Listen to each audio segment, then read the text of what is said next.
Come on.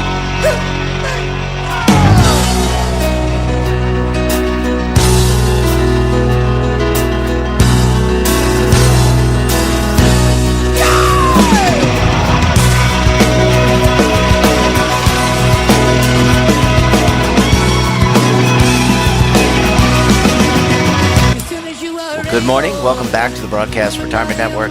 I'm Jeff Snyder. This is BRN Sunday for Sunday, July 17th, 2022.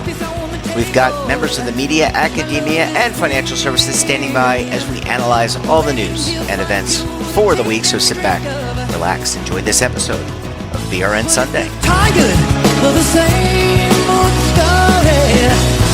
Oh, turn some pages. Well, we're going to kick things off with a look at what is happening with the American retirement system. You know, the U.S. retirement system is the largest in the world. It's got about 15 trillion. That's a T with trillion with a T in defined benefit and defined contribution assets. We're going to talk a little about the status of the U.S. retirement system, how it's doing, and whether or not it can do things better. Joining me on the line, Cindy Hounsel is with the Women's Institute for Secured Retirement, better known as WISER, and Tim Kahn is with Dimensional Fund Advisors. Tim, Cindy, so great to have you. Thanks so much for joining us on the program this morning. Thank you. Yeah, it's great to have you. And Cindy, welcome back to the program. Tim, I want to start with you. I'm going to give you the easiest question of the day, and I want to ask you, what's the current state of the U.S. retirement system, and how are we doing today with preparing Americans to save and be secure for their retirement? All right. Well, you certainly didn't give me the easiest one of the day, but there's a lot to unpack. And Okay. Let me just say that, we're doing good, but we could do better. So as you mentioned, the U.S. retirement system, one of the largest in the world, one of the most innovative in the world, has created all-time highs in assets for its members, or DC plan participants. But at the same time, I think there's some big opportunities for improvement. When you talk to various think tanks, or you look at us globally, we're criticized, or people say we fall down in three big areas. One is the lack of universal coverage. They call that universality. Second is leakage of assets. So think DC plan participants changing jobs, going from one employer to the next, and either not keeping that money at the former employer or bringing it to the next or not taking it to an IRA. It leaks out of the system. That's called leakage. And the most interesting that we're just starting to tackle with, at top of mind, that all the listeners have heard about recently with Secure and Secure 2.0, is the lack of guaranteed retirement income for America's workers. Those are the three big areas that we're criticized. And so to kind of go back to that first initial answer, how are we doing? Good. Good is kind of a B or a B plus. So that's my answer. Okay, well, that's good. We're not yet in the academic year, but I would look when I was a kid, B plus. I probably would be happy with that. My parents would not be. Cindy, I want to come to you because I want to talk first about WISER's mission, and then I want to ask you how women are faring when saving for retirement, because obviously they're an important cohort here in America. First, who's WISER, and how are women doing? WISER was started 25 years ago, and what happened was I had a frozen defined benefit plan, and nobody could tell me really what that meant. And so I started asking some questions. This is a long time ago, and there was just a dearth of information. So I, at some point, decided that somebody had to tell all the women I knew, baby boomer women, that they were going to be poor when they got older, because that's the way the statistics fall. So WISER was born. And unfortunately, I think the retirement story for women, which is greatly improved if you work for an employer that provides a plan. So I agree with Tim that it works really well. But if you're not part of that system, or you're a part-time worker and you're not access to the benefits, you're sort of out of luck in many ways. Yeah, and that's obviously unfortunate. Women, Cindy, they live longer typically than men, and so they need. I'm sorry. Go ahead. Yeah, no, I was going to say they need more income because of that. You know, you live longer, you earn less, you had to take time away from work for caregiving, or you work part-time because you have, like, family responsibilities. And so that means you have less in savings and, you know, retirement accounts if you're lucky enough to have one. So, you know, it's a hard climb. Yeah, it's a hard climb, and Tim, we need to get from the B to the B plus to the A plus, maybe even some extra credit. And I'm just thinking back to my geometry days and how I always was looking for extra credit in some way, shape, or form. But let's talk about universality. And not everyone in America, Tim, has access to a retirement plan. Cindy even made this point that if you're lucky to have an employer-sponsored retirement plan, you're in a good position to save. People tend to do the right thing. But if you don't, if you're one of those millions of Americans don't have access, so it's not universally available, what can we do better? How can we improve that?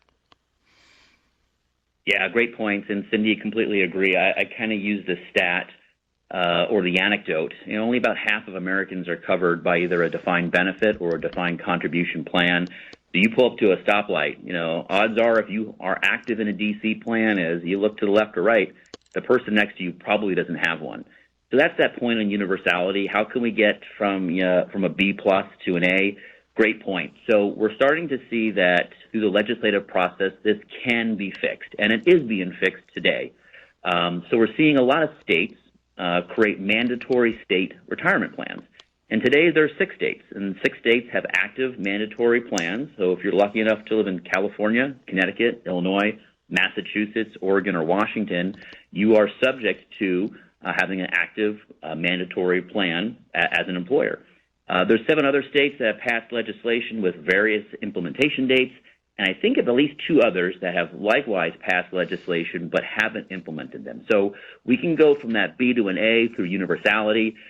There is the big elephant in the room is mandates, and people get very concerned about mandates. In my opinion, having some sort of federal rules and regulations or best practices around this is probably the best thing that we can do to get all of our folks into some sort of savings plan for the future.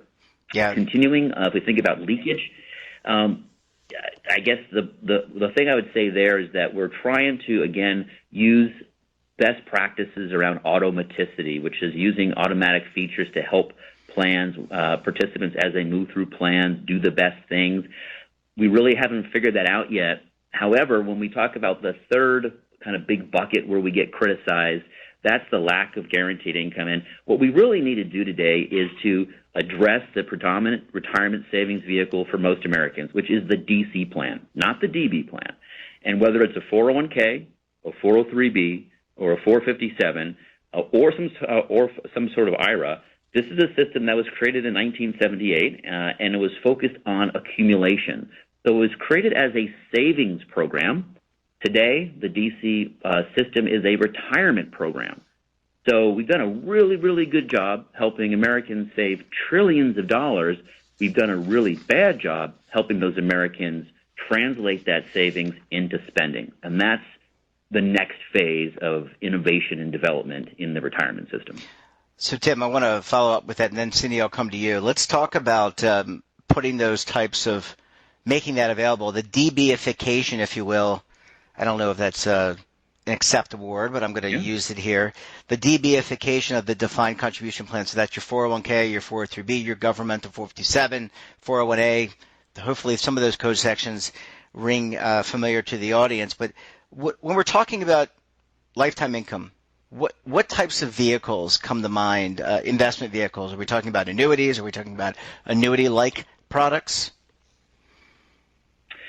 Yeah, great point. And I've coined the phrase, we need to create a DB-like construct within the DC framework. So what works well? What do people like and want? Well, they want to know what a standard of living is in retirement. That's a defined benefit. And we're not there in the DC world, and you've alluded to some of the ways that we can get there. So we want to target sustainable retirement income that allows people to have a certain standard of living or a withdrawal rate, however you want to say it, for their entire lifetime. So you can get to that through advanced ways such as liability-driven investing, the way defined benefit plans do every single day, or through some form of annuitization, and that's a partnership with an insurance company.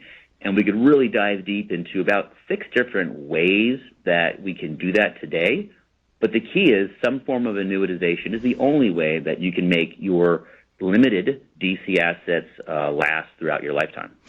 And Cindy, I want to come to you because I want to get what women, as we mentioned before, maybe not covered, living longer, that lifetime income, being able to generate money because you're living longer, that's important. Are women, and I don't like painting broad brushes here, but are women in general knowledgeable, educated around some of these types of products, or do we need to do a better job, as Tim is discussing these, kind of educating people about what's out there in the marketplace? Maybe even the financial professional who is helping the woman out there prepare for their retirement. Do they need to be more educated about these types of products? Definitely. I mean, I think that's one of the biggest issues, and I'm really gratified to see how much more companies are doing and employers with financial wellness. But again, you don't have access to that, universally. So you have to go looking for the information, and you may not know. And a lot of times, what people say to us, they ask 2 things. Why aren't there why isn't there anyone telling us how much we need to save? They want to know 5, 10, 15%. And a lot of people, are afraid to say that. We say that. We just say, yes, you need to get up to 15% if you really want to have enough. And that won't be enough either if you live to be 105. So that's really important. And the other thing is that women don't know about, the guaranteed retirement income and how to make that happen and where to find access to that. So I think there needs to be a lot more done in that area. So, Tim, it sounds like there's some educational needs. And I want to start with the plan sponsors because, these types of products, they're not new, meaning they didn't come out last week and then we're just trying to figure them out. They've been around for a while. There's the QD, different types of I was going to say QDIA, but that's target date funds, a totally different conversation. There's QLACs and other forms of products. Do we need to do a better job of educating the employer? Are employers hesitant to put some of these products in their plans? Maybe, it's difficult to evaluate product A from product B, from product C, from product D. So let's start with that question. Right. Yeah, and you're 100% right. I mean, you mentioned QDIA, and there are QDIAs, qualified default investment alternatives, right, that are, in essence, target date funds that have access to QLACs, qualified longevity annuity contracts.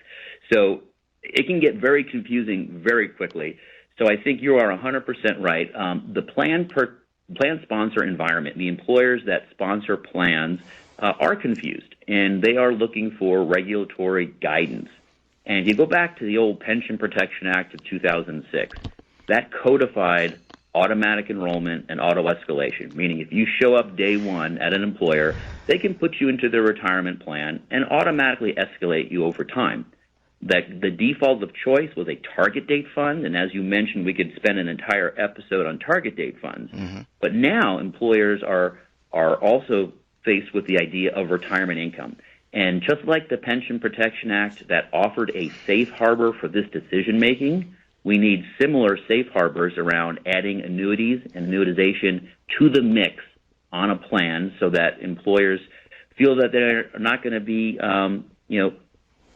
forced to explain this or have to be subject to regulatory scrutiny. They're asking for a safe harbor. They're asking for help. When that help comes, perhaps it's Secure 2.0 or other regulatory relief, then we will have more product development and more usage. But I think you're right. Education is key, but also regulatory relief is key as well. Thanks, Tim. So, Cindy, let's assume that, and I know there's, I'm not knocking anyone. I think there's a lot of education that goes on in the committees. I mean, there are thousands upon thousands of quarterly meetings that go on where people are talking about these products. And I think by and large, sponsors, employers want to improve their plans. I don't think someone wants another person to work until 105, to use your example, Cindy. But let's talk a little bit about education, because I think it could be a double pronged approach. And I want to talk about education in general of the participant, not just women, but figuring out how best to communicate these things. Do we need to do a better job? Annuity or annuity, like the word annuity used to have a bad connotation, the lunchroom, right? Coming in there, the annuity salesperson. Do we need to do a better job of communicating aspects of retirement, especially lifetime income, to not just women, but people in general? Yeah, I definitely think, that's really why we exist, is to provide financial literacy to a lot of different populations. And, it's not that hard for people to understand if they get the information and it's put in a communication, plan that really helps them figure out what they need to be doing. Just getting like these pieces in a vacuum are just, not that helpful. So people need to build their knowledge. They need to know that they have choices and to learn how to make those decisions. A couple of times we ended up doing some sessions with, universities, and I can remember that when they start to change the plan and they decide to bring somebody in, they figure, we'll bring in some neutral party like Wiser. And what's interesting is a lot of times the people that were sitting in the chair, just men and women, didn't have a clue with the language that was being used or how it was communicated. So why would you want to go to another session? We had a grant from FINRA, and we couldn't get nurses to come to the sessions. They wouldn't go to the 401ks, and then they didn't want to come to, our sessions either until, we changed the title. FINRA didn't want us to change the title, but we changed the title. And so then they all come, and it turns out that they learned a lot more than, they ever expected to, and that they knew a lot more, so they could put to use what they already understood, that they didn't realize they understood as much as they did. So I think, guaranteed income, everybody wants guaranteed income right now, right, because of the stock market. It's sort of it's a pretty easy sell. So this is a good time for employers to start educating around that issue. Thank you, Cindy. And Tim, our industry, there is so much jargon. And we all know it because we've been in it for multi-decades, but the person out there who's a smart person, we use words like beta and alpha, and maybe there are some people who are sophisticated enough to know that, but for the layperson, the average American, maybe that's too much detail. Maybe we need to back off a little bit in terms of how we communicate. Yeah, for sure. I completely agree with what you said. I completely agree with what Cindy said. We have to meet participants where they want to be met. And, I think of everything that we do, and sometimes we overwhelm them. We overwhelm them with choice. And we give everyone and ask them to think about every retirement decision the first day they sign up for work. And they're worried about their login and where they're going to park and if they're going to fit into a company, and they're handed a big benefits book. And I think we'd really do them a disservice when we do that. It's filled with jargon. And if you ask participants questions that they want to answer, those are questions that are pretty basic. When do you want to retire, and how much money do I want to live on? Those are the questions that, surprisingly, if you ask them, they will respond, and they will be very excited about that. Retirement is a dream for many people. Unfortunately, we go about it all wrong, giving them too much information, too many glossy brochures, trying to overeducate, and really we should be asking them much more basic questions. And then as a fiduciary, the employer, let's not forget, the employer is the fiduciary who is responsible for prudently selecting and monitoring appropriate investments for their demographic. They have the responsibility of getting the right solutions available to their participants. So it's a two-way street. Yeah. I should have asked you this question at the top, both you and Cindy, but I'll start with you, Tim.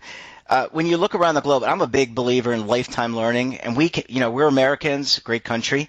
We have our flaws, of course, but we're a great country. We've gotten this far. We've got a B or a B plus.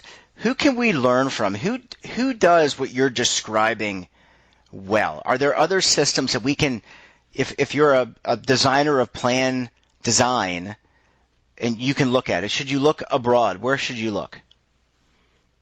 Yeah, that's a great point, and it is super timely. As you mentioned, I think first of all, Australia superannuation funds, they They started a little later from us, behind us, and they are quickly getting ahead of us. A small country, they have the 5th largest retirement assets in the world. They are required to save 10% on their way in the next few years to 12% of employee savings. Just a few weeks ago, July 1st, it's called the Retirement Covenant. All superannuation funds need to focus on have a retirement income strategy. That's game-changing. That's game-changing for Australia. Secondarily, we have the UK, which through NEST, the National Employee Savings Trust, has a mandatory system. So I think globally, going back to the top of our questions and comments, why we are a B or a B plus is because of the lack of universality and lack of retirement income. If we want to look to what right might look like, well, it's the UK and Australia, and I think they're doing a pretty darn good job. Cindy, same question. Thanks, Tim. Cindy, same question for you.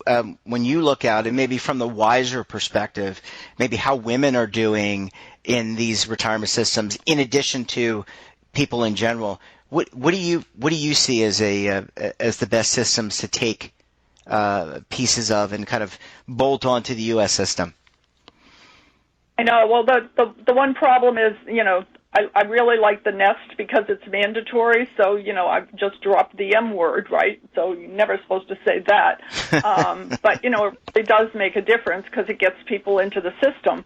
The one thing that I wanted to say about Australia, and I think they have a great system, but, the women there have the same problems that we have here. Doing the caregiving, so they spend time out of the workplace, so they're not in the program. I mean, it's really interesting how similar our countries are, with the women's issue, both in the U.S. and Australia.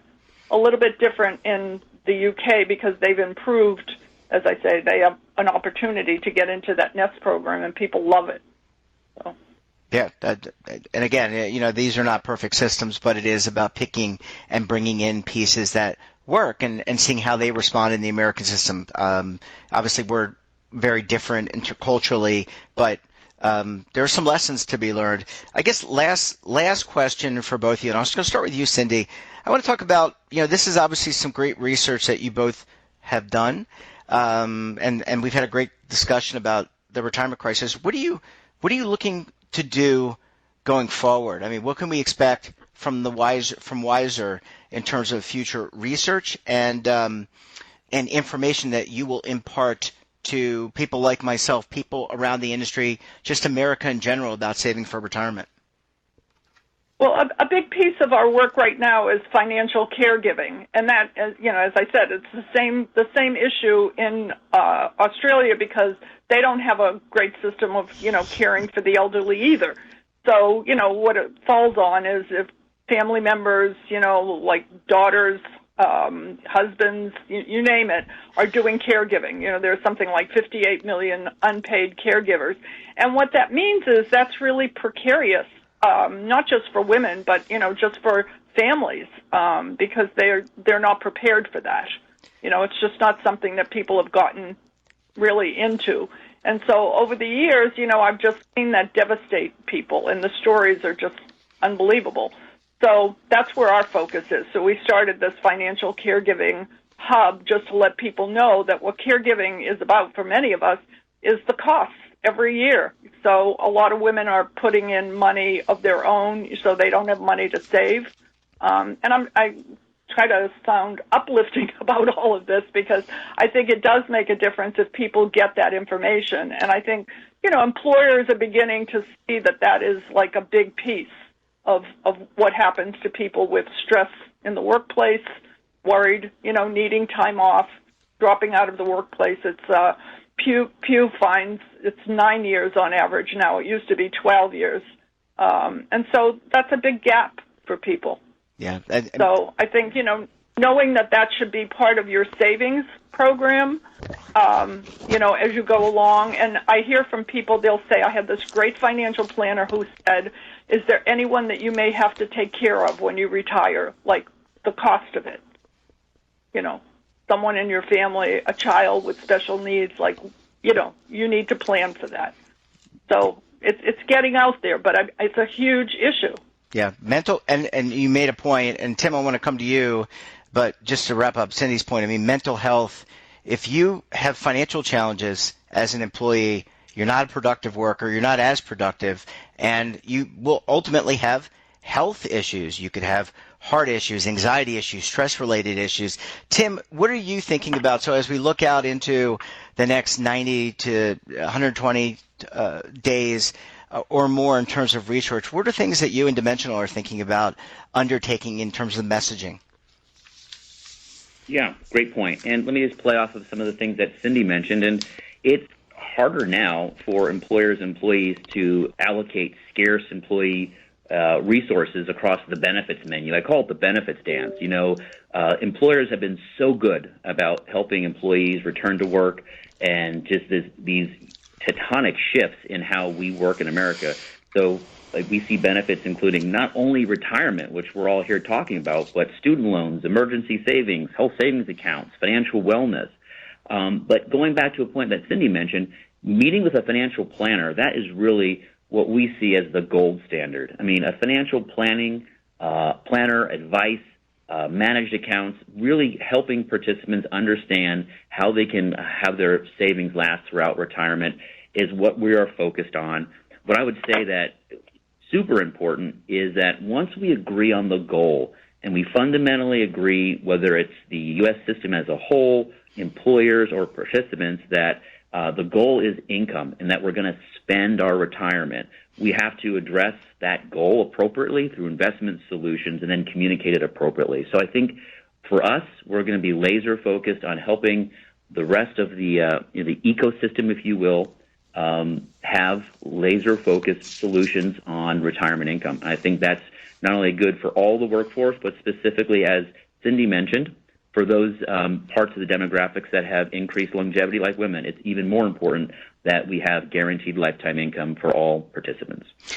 Well, certainly a great conversation, and I think it was a very positive conversation, Cindy and Tim. I really want to thank you both for stopping by the program, of course, virtually, and we look forward to having you back again very soon. Thanks so much for joining us. Have a great rest of your weekend. Great to be with you. Our pleasure. Thank you so much. But if you're tired of the same. Imagine a new television network that will make you richer, healthier, and in control of your financial future.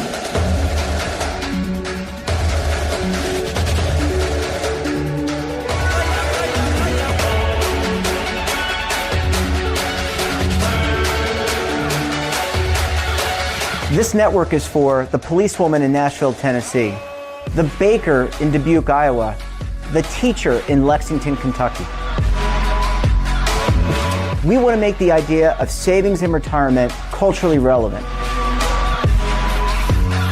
But what do you see as a defining issue of the midterms? Especially for the smaller businesses. I mean, they are the lifeblood of the American economy.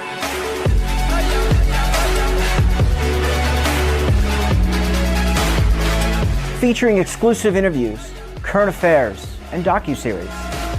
33 years old, you retired early. The philosophy is money only matters if it helps you live a life that you love. But you got to start thinking about retirement as soon as you get in. The Broadcast Retirement Network will drive very high engagement with premium partnerships. So this isn't retirement and savings for your parents or grandparents. This is for all Americans. And we're going to change the way you think about money.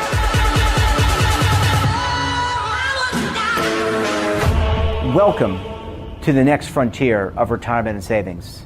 This is BRN, the Broadcast Retirement Network. Are you stuck with a low credit score? A credit report and score that's causing you to be denied credit or pay higher interest rates than others for the same things? Then do what Terrence did and call Credit Repaired for your free credit evaluation to help restore your credit. I started thinking about buying a new house, and my score wasn't where I needed it to be. I called and spoke with one of the representatives, and we just had a good conversation, and I liked what he was saying. Just one call for his free credit evaluation was all it took to start back on the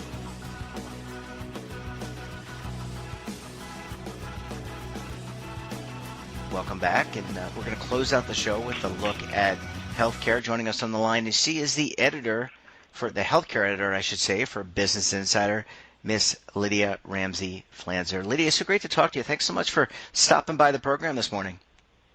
Yeah, of course. All right, let's talk about some healthcare news. And you and the BI team obviously doing a tremendous amount of work following all facets of healthcare. I guess I want to start with COVID-19, and just when you thought it was safe to go out, there's some new variants. And recently, a World Health Organization official said COVID's become too clever for us and can break past our protection. I want to get your insight into this and the analysis you and the team are doing around it. Yeah, for sure. Yeah, it sure has. I recently got it like 2 or 3 weeks ago, so it's gnarly for sure. We're looking at what's going on with BA.5.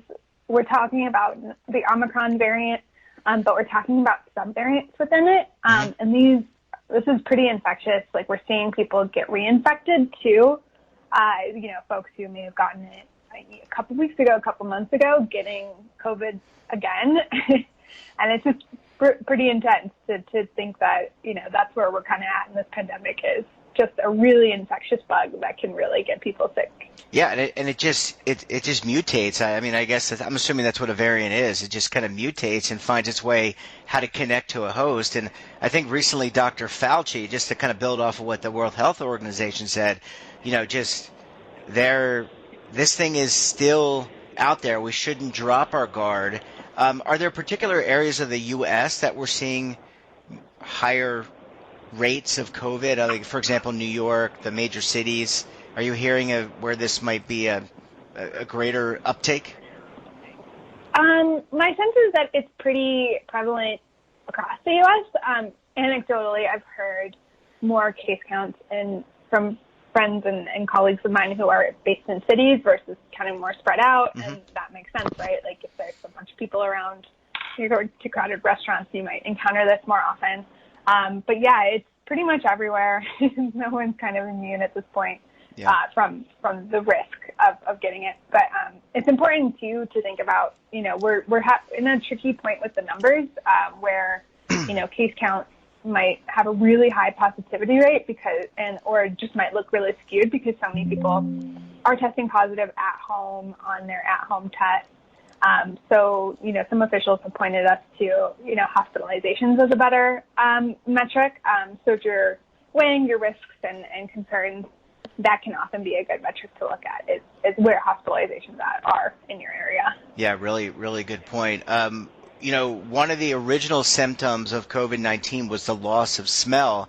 And I think with past variants, I know I had COVID, full disclosure, I had COVID in January. I had a very, very mild case. It must have been one of not the main one, the variant. But I did not have a loss of smell. I did not have a really sore throat, any of those things. But it looks like as part of the original strain, loss of smell is making a comeback as one of the key aspects of this BA.5 variant. Yeah. It sounds like that's kind of been an anecdotal thing. For me, it was I had really bad fever and sore throat, like you mentioned. So yeah, it can be pretty gnarly. My assumption is I had the BA.5 just based on when I got it in June. But yeah, it's definitely not one I'd wish on anyone. Yeah, certainly. Okay, let's shift gears a little bit, and I think we just got some jobs numbers within the last week, if I'm not mistaken.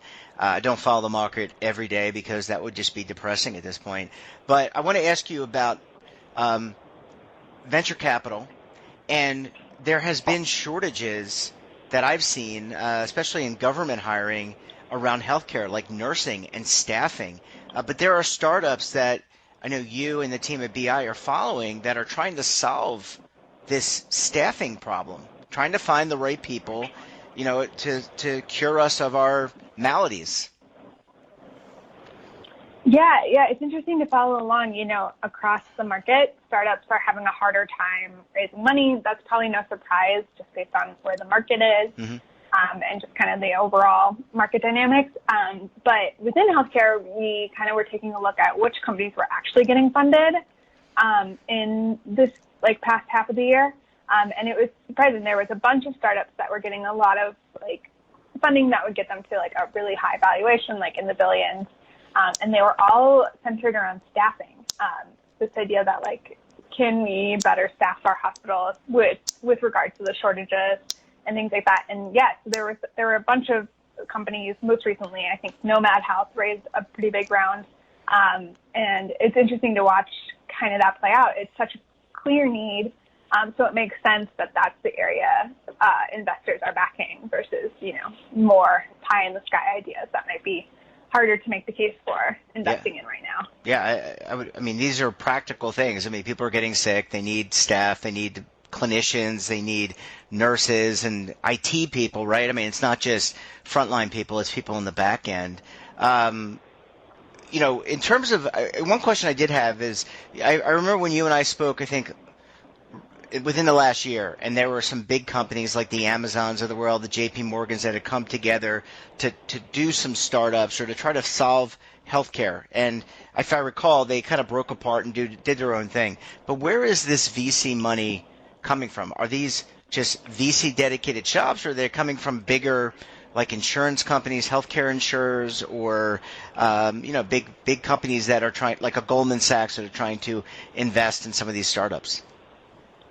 Yeah, I think we're seeing a bit more and more of kind of the banks of the world kind of stepping in, especially as more startups look to take on venture debt, just because that's the way those deals tend to be structured. But for the most part, when we talk about venture capital, we're talking about VC firms that are, either have a dedicated healthcare practice or are dedicated in full into healthcare. So that's, some of the tech players like Andreessen Horowitz, or it's, folks like Oak HCFT, which does a lot of fintech and healthcare investing.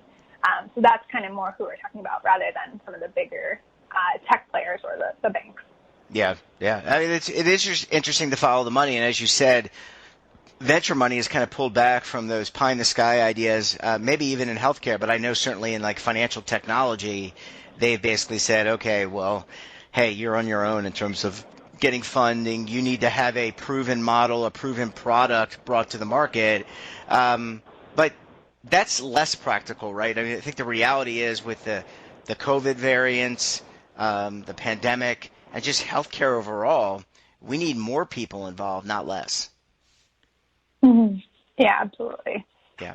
Well, Lydia, we're going to leave it there. Really appreciate you stopping by to give us a quick take on what you and the team are following, and we wish you the best rest of the weekend, and we'll talk to you again very soon. Thanks so much. Thanks, Lyd. Bye-bye.